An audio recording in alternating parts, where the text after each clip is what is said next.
Merci Lucie de m'accueillir m'accueillir encore chez toi, puisque ça fait la 3e fois qu'on se voit.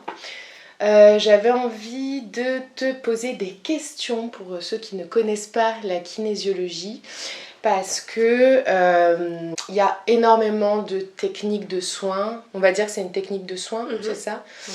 Il y a tellement de choses qui existent et qu'on ne connaît pas pour beaucoup de problématiques différentes, et moi je suis tombée sur toi par hasard en voyant un de tes fascicules. Je ne connaissais pas du tout la kinésiologie et bon, je suis de nature curieuse quand même, donc ça m'a parlé, surtout que sur ton fascicule tu parlais de eh bien d'énergie, de blocage, de plein de choses. Bon, tu vas nous dire de toute façon ce que c'est, mais en tout cas ça m'a parlé. Je suis venue te voir pour moi, pour ma fille.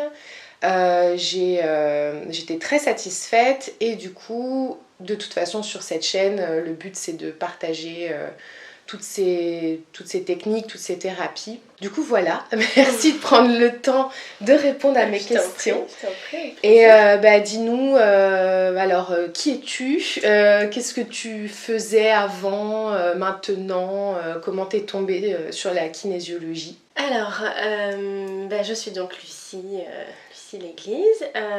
J'ai 37 ans, j'ai 2 enfants de 7 et 9 ans. Et avant, voilà, j'étais pas du tout dans ce domaine-là. J'étais dans le web marketing, dans le marketing un peu haut de gamme. Et je suis arrivée à un moment dans ma vie où il y avait vraiment une sensation de vide de sens. Qu'est-ce que j'apporte avec mon travail, voilà, un sentiment de ne pas apporter ce que j'avais envie d'apporter. Et puis beaucoup de questionnements intérieurs, de recherche. J'étais passionnée par le développement personnel, par les médecines douces, donc j'avais essayé pas mal de choses. Et c'est vrai que j'étais quelqu'un d'assez timide, avec beaucoup de peur, de stress. Puis l'arrivée de mes enfants, c'est vrai, quand on est maman, ça réveille encore plus de choses. Et vraiment un besoin de mettre du sens, de libérer des choses, de prendre confiance, de retrouver de la joie, d'être plus sur mon chemin. Voilà. Et j'ai découvert la kinésiologie en tant que patiente, et j'ai tout de suite adoré, c'était bluffant. Les résultats déjà immédiats après chaque séance, je me sentais vraiment bien, je suis devenue presque addict, j'ai fait beaucoup de séances. Et même pour mes enfants, j'ai travaillé aussi sur la place entre eux, la jalousie entre frères et sœurs, la confiance en eux. Et puis voilà, j'ai pu voir des résultats impressionnants, que ce soit sur eux, sur moi. Les gens l'ont vu aussi de l'extérieur, ils m'ont dit t'as vraiment changé. Et j'ai décidé de m'y former au départ par curiosité. Et puis finalement voilà, j'ai voulu aller au bout du cursus. En parallèle, j'avais rencontré aussi une naturopathe qui était exceptionnelle, et pareil, j'ai commencé à me former aux plantes médicinales, aux médecines douces. Et puis voilà, donc ça fait 3 ans que j'ai commencé, que je suis dans tout ce cursus-là. Alors c'est une approche de la kinésiologie qui est énergétique. Donc parce que chaque kinésiologue a son approche, a sa façon de faire. Voilà, moi celle que j'ai appris et celle qui m'a beaucoup plu, c'est celle-là. Donc la base, c'est donc la kinésiologie, c'est le test musculaire, on va en parler après. Mais j'utilise beaucoup d'outils, que ce soit des pierres, des huiles. Comment pour un premier rendez-vous, comment ça se passe? Est-ce que tout le monde peut prendre rendez-vous avec toi? Est-ce que les personnes doivent être forcément réceptifs à tout ce qui est énergétique, à tout ce qui est pierre? Est-ce qu'il faut s'y connaître dans tout ça ou pas du tout? C'est toi qui gères tout le rendez-vous? Oui, bien sûr, il n'y a pas besoin d'avoir de connaissances ou de prérequis, c'est accessible à tout le monde. Après, en général, je pense qu'on attire les gens qui ont besoin de nous et qui vont être ouverts. Moi, j'ai jamais eu de problème avec des gens qui étaient fermés ou qui comprenaient pas ce que je faisais. Puis les gens aujourd'hui, voilà, ils sont de plus en plus réceptifs à tout ça. En général, les gens viennent parce qu'ils ressentent un mal-être ou ils ont un problème depuis longtemps qui n'est pas résolu.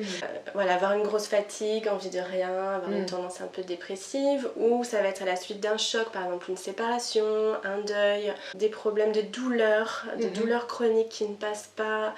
des problèmes d'insomnie, de cauchemars, des enfants ça va être plus qui sont hyperactifs, qui pleurent beaucoup, qui crient beaucoup, des problèmes de concentration, des difficultés à avancer dans sa vie, à réaliser des projets ou des angoisses, les peurs, ça c'est de plus en plus courant malheureusement. Je pense que s'il y a quelque chose qui va pas dans la vie de quelqu'un, on le ressent de toute façon, enfin soi-même je veux dire, du coup c'est des personnes qui viennent te voir parce qu'ils se rendent compte qu'il y a un blocage quelque part, mais du coup c'est là-dessus que tu travailles, c'est-à-dire que c'est un blocage émotionnel ou du coup, enfin physique dans le sens parce que tu parles de douleur aussi, et du coup la personne qui vient te voir, tu vas faire quoi? Tu vas poser des questions au corps. Voilà, donc au départ la personne elle a ce mal-être mais elle ne sait pas vraiment d'où ça vient. Donc bien sûr on peut aborder ça quand on a la voir un psychologue, en discutant, en essayant de comprendre, mais des fois ça va être très long parce que le temps de trouver le pourquoi du comment et de libérer ses émotions, ses blessures, etc., ça va être assez long. Avec la kinésiologie, ce qui est super, c'est qu'on accède donc à la mémoire cellulaire, donc via un test musculaire et qui permet d'accéder vraiment immédiatement au pourquoi. Pourquoi aujourd'hui je suis triste, pourquoi j'ai pas confiance en moi, pourquoi j'ai telle douleur.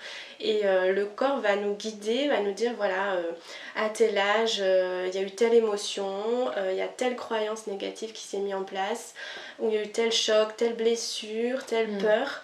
Ça a eu un impact dans tel chakra, alors là on travaille beaucoup avec les chakras, ou ben voilà, sur le genou, étonnamment la personne a mal au genou, mais il y a vraiment un lien émotionnel.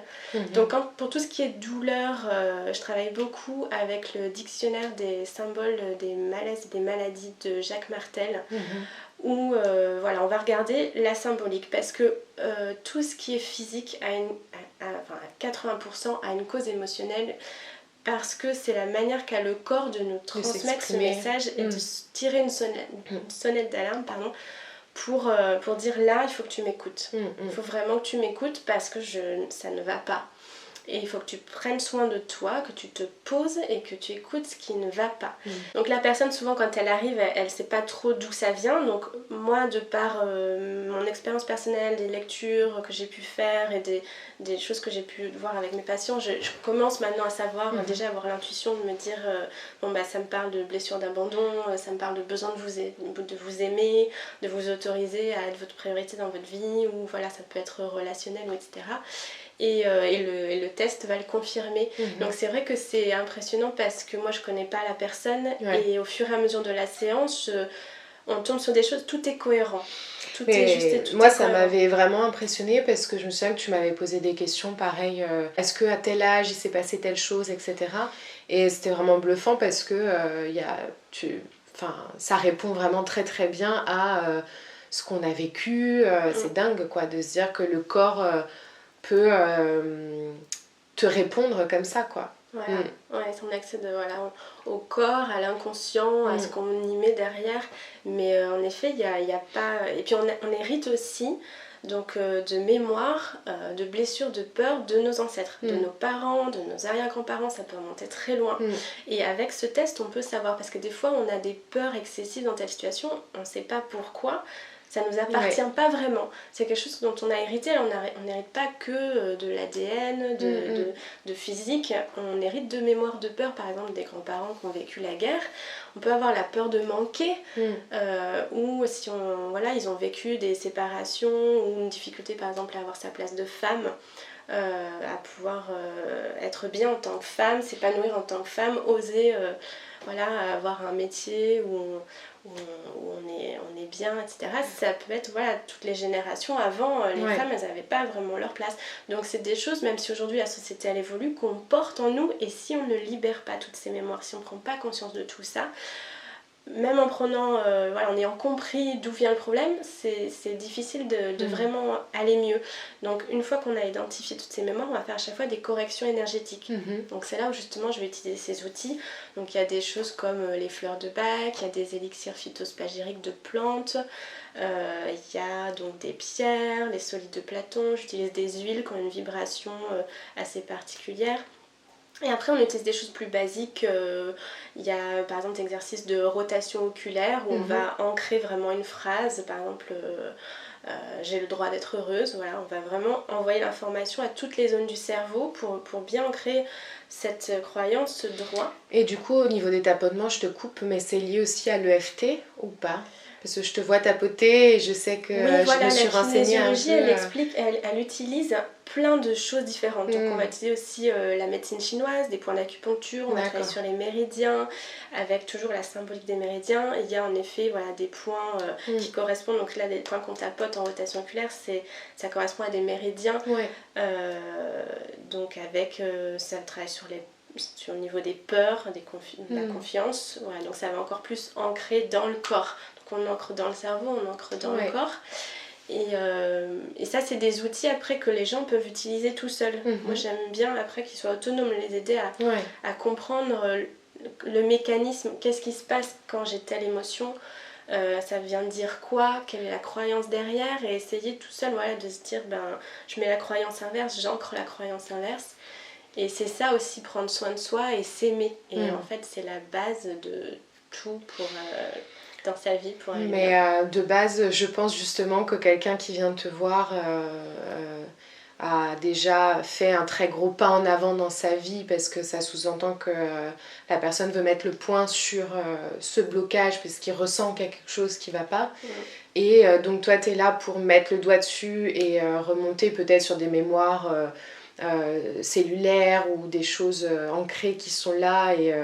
Et du coup, une fois que tu mets le doigt dessus, t'essayes d'utiliser tous ces outils-là et, comme tu dis, donc de donner des conseils à cette personne pour qu'elle puisse continuer chez elle. Est-ce que c'est des personnes que tu revois quand même régulièrement ou ça dépend des problématiques c'est bien quand même qu'on se voit 2-3 fois.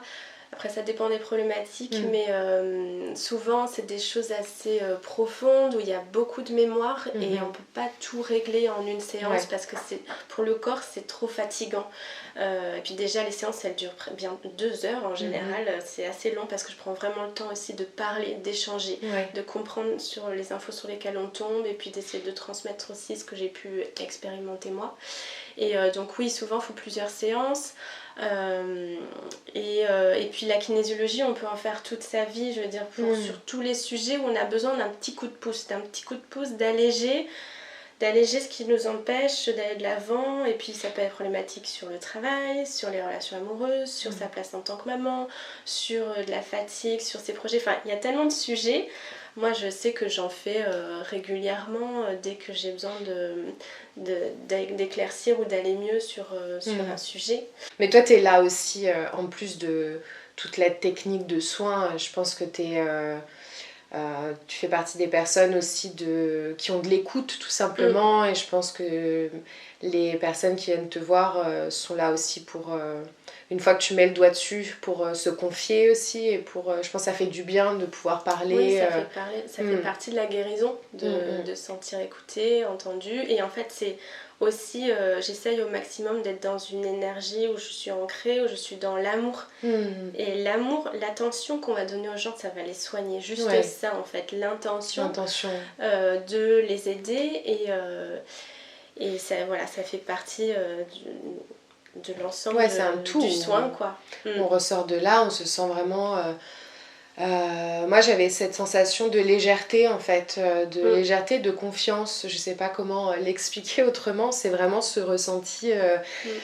ah, tu sais, il y a un point en moins, et en même temps, ce côté confiance où finalement on a envie d'avancer et d'aller sur cette guérison seule aussi, dans le sens où on a envie de prendre tes conseils et de se dire, ok, maintenant je sais ce sur quoi je dois travailler, etc.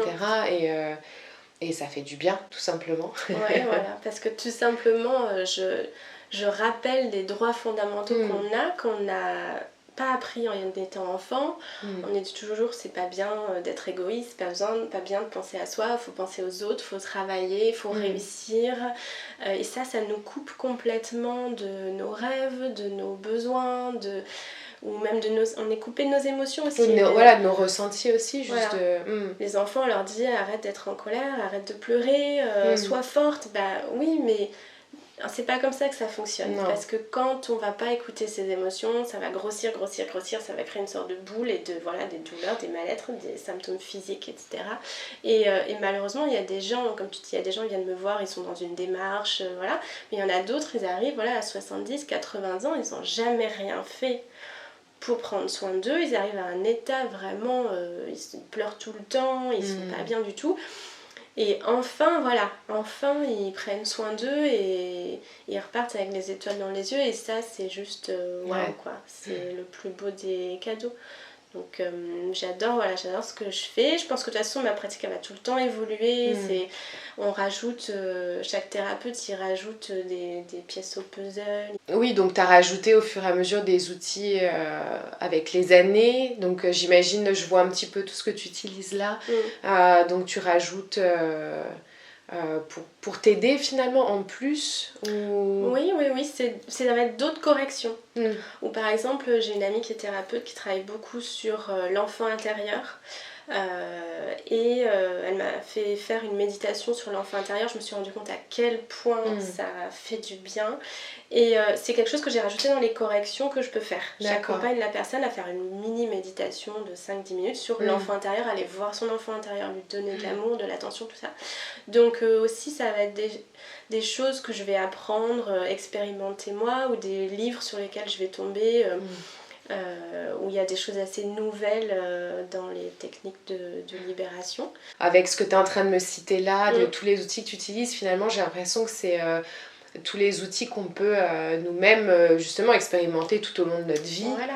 Donc que ça soit revenir sur son enfant intérieur qu'on oublie totalement, utiliser des objets vibratoires par rapport donc à nos vibrations, ou même comment aussi travailler sur nos chakras. Enfin, du coup, c'est même toi, tu peux ouvrir la porte en fait à toutes ces choses-là auprès de personnes qui connaissent pas forcément ça. Donc on ressort de rendez-vous et finalement ah bah tiens, ça je connaissais pas ce qu'elle a utilisé Lucie, donc peut-être que je peux voir si je peux l'utiliser aussi chez moi.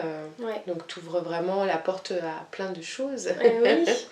Et après les gens ils vont avoir cette intuition d'être attirés par les bols tibétains ou certaines cartes, des huiles, etc. Mais il y en a d'autres qui vont pas l'avoir. Non. Et du coup le corps sait ce qui est bon pour la personne. Donc les corrections c'est aussi le test musculaire qui va me guider pour les choisir.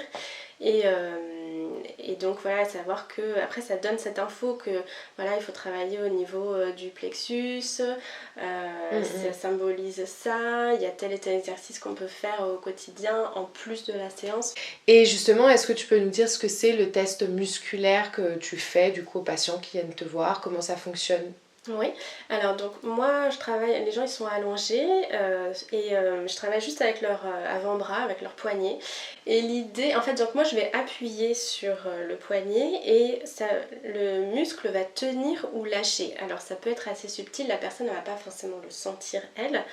Mais l'idée c'est que quelque chose qui nous fait du bien, quelque chose dans lequel on est en confiance, qu'on aime, ça va renforcer notre énergie. De toute façon on le sent quand on est heureux, on est plein de vitalité et c'est la même chose, l'énergie qui va traverser le muscle elle va être forte. Donc quand je vais tester, le muscle il va être fort. Par exemple si j'ai confiance en moi, le muscle, je dis j'ai confiance en moi, le muscle va être fort. Par contre si justement c'est l'objectif de la séance, la personne dit j'ai confiance en moi, ça va lâcher parce que non, parce que ça fait écho à des peurs, des croyances, c'est pas possible, donc ça crée un stress qui fait que ça fait baisser l'énergie au travers du muscle. Et donc c'est comme ça que je vais aller chercher d'informations où à chaque fois que je vais tomber, donc j'ai des listes par exemple de peurs, à chaque fois je vais tomber sur la peur qui fait écho à la personne, le muscle va lâcher parce que ça va résonner sur quelque chose qui est à travailler. Et l'objectif de la séance c'est qu'à la fin, voilà, j'ai confiance en moi, ça tienne. Ce soit renforcé, on a franchi une étape en tout cas vers cet objectif qui est assez important, donc il faut parfois plusieurs séances, mais en tout cas après une séance vraiment il y a un grand changement. Et ça a été mis en avant donc dans les années 60, surtout aux États-Unis, c'est les docteurs Goodhart et John T qui ont fait un lien avec l'énergétique chinoise, qui ont mis en relation le lien entre l'énergie et le corps, et du coup que en effet, quand l'énergie ne circule pas bien, ça peut créer des symptômes physiques ou énergétiques en tout cas. Est-ce que tu veux rajouter quelque chose par rapport aux enfants ? Moi j'étais venue te voir pour ma petite qui avait des problèmes d'X raisons, mais qui avait à l'époque 2 ans à peu près. Est-ce que ça peut être pour des enfants plus jeunes encore, voire même des bébés par exemple? Oui, on peut travailler dès la naissance sur les bébés et c'est très important dès le départ de les aider parce que l'accouchement c'est toujours plus ou moins traumatisant pour eux. Moi par exemple ma fille elle est née avec 2 semaines d'avance, elle est née parce que j'étais épuisée, j'étais en plein déménagement et elle faisait que de pleurer et quand on testait maman même, je sais que maman même ça tenait pas alors qu'il n'y avait aucune raison qu'elle ne le croie pas parce qu'elle était entourée d'amour, mais elle s'est sentie rejetée parce que c'est pas elle qui a décidé de naître. Voilà. Et c'est fou ce qui peut se passer dans la tête de ces petits loups. La maman qui voudrait un fils, qui a une fille, ou inversement, l'enfant il le ressent, il le sait, il a cette peur de ne pas être aimé, de ne pas être accepté. Après, bien sûr, il y a des moments, si l'accouchement ne se passe pas bien, il peut avoir de la peur de mourir, la peur de vraiment cette séparation. Il est dans le ventre de la maman et dans un cocon au moment de naître, et ben, il y a vraiment ce sentiment d'être en danger, d'être seul, et après ça peut créer des peurs face à la nouveauté. Et puis tout ce qu'il a pu vivre pendant la grossesse, la maman peut avoir vécu plein d'émotions, des tensions, des chocs, et l'enfant il enregistre tout. Voilà, quand on va chercher les mémoires, on va chercher les mémoires au moment de la naissance, au moment de la vie intra-utérine aussi, et cet enfant si il pleure, si voilà, il y a un mal-être, c'est important de le libérer tout de suite de ça. Et aussi s'il y a eu des fausses couches avant ou des avortements, etc., l'enfant il peut arriver avec certaines choses à libérer. Et puis aussi, on va travailler bien sûr avec la maman parce que plus la maman elle va être anxieuse ou avoir vécu des choses difficiles, plus l'enfant va le sentir, donc il va être stressé, inquiet, peut-être pleurer, mal dormir.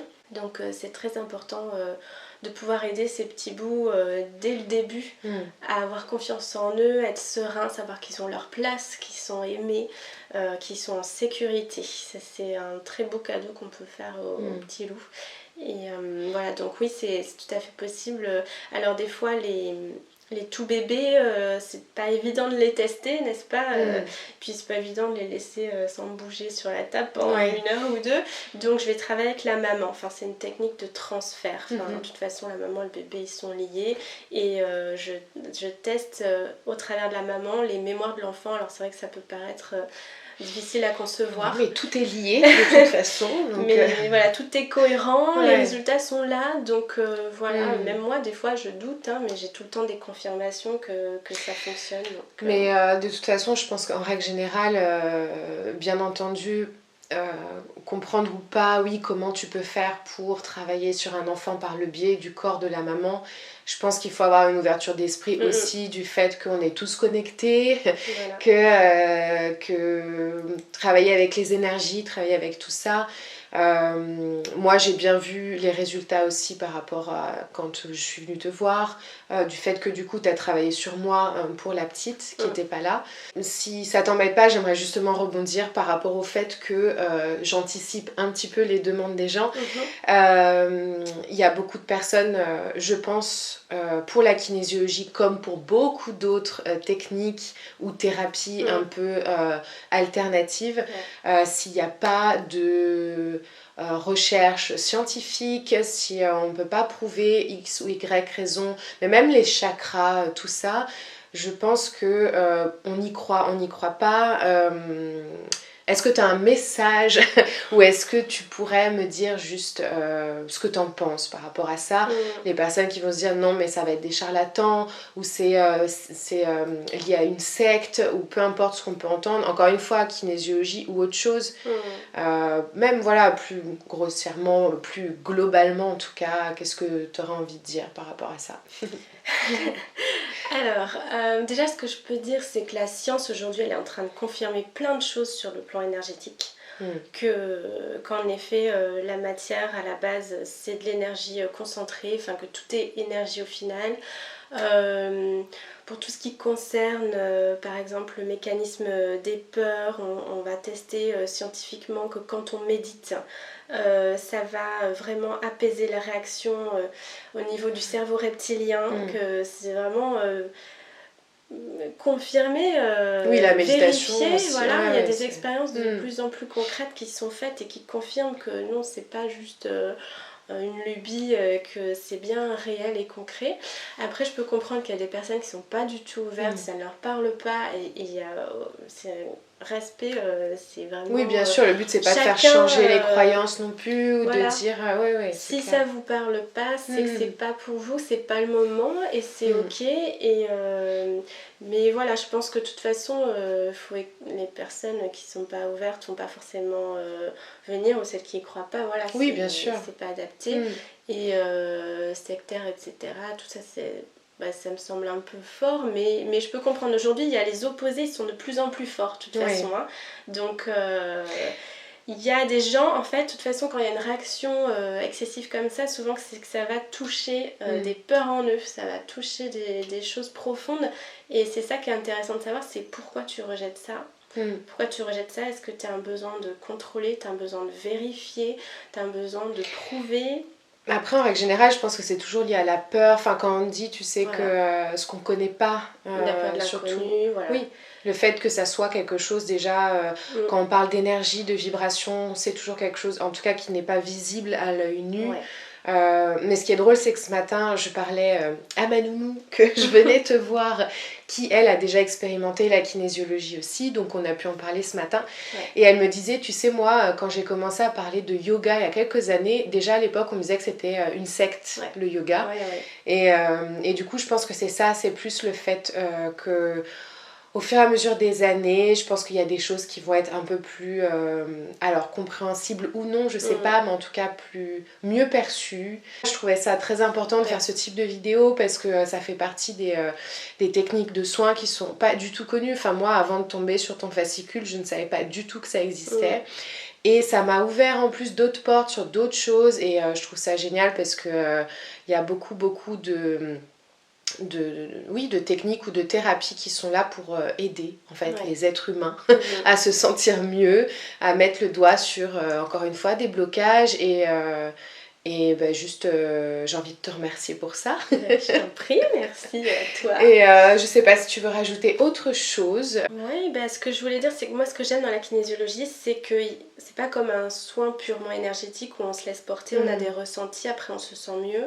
Voilà, il y a de l'énergétique, mais on va comprendre des choses, il y a du concret, il y a de la discussion, donc c'est pour ça que je trouve que c'est vraiment complet, c'est pour ça à mon avis aussi qu'il y a ces résultats-là.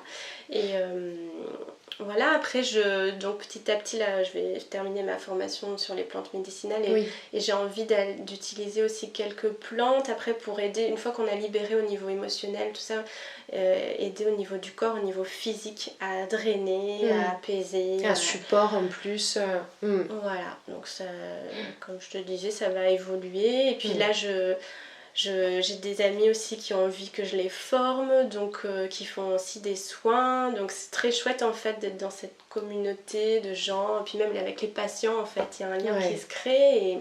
Et voilà, je suis contente Là, je te disais au début de la vidéo, je cherchais du sens. Et là, je sens que je suis au bon endroit. Et j'ai vraiment envie que les autres aussi puissent être au bon endroit dans leur vie. Parce que sinon, on passe à côté de sa vie. Et c'est dommage, quoi. Ouais. Et puis, plus on va être nombreux à être bien, plus ça fera petit grain de sable. C'est comme ça, enfin on le ressent, je pense, beaucoup dans ce milieu-là. J'ai fait une vidéo il n'y a pas longtemps sur mon avis sur le développement personnel.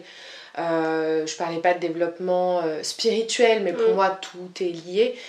Et dans cette vidéo-là, c'est ce que j'expliquais, donc du coup je te rejoins là-dessus, c'est que je pars du principe que quand quelqu'un travaille sur lui-même et se sent mieux et se rend compte des répercussions positives, t'as forcément envie d'aider ton voisin et que lui, ça puisse être la même chose et que lui, par la suite de ses expérimentations, partage à son voisin et puis c'est un cercle vertueux qui est là et du coup c'est top quoi. Écoute, merci Lucie en tout cas. Je mettrai, si tu le veux bien, tous tes liens de tout, où est-ce qu'on peut te retrouver sous cette vidéo. Et puis voilà, moi je vous retrouve pour une autre vidéo, pour un autre sujet de bien-être pour soi, pour la planète. Et puis voilà, merci encore. Merci.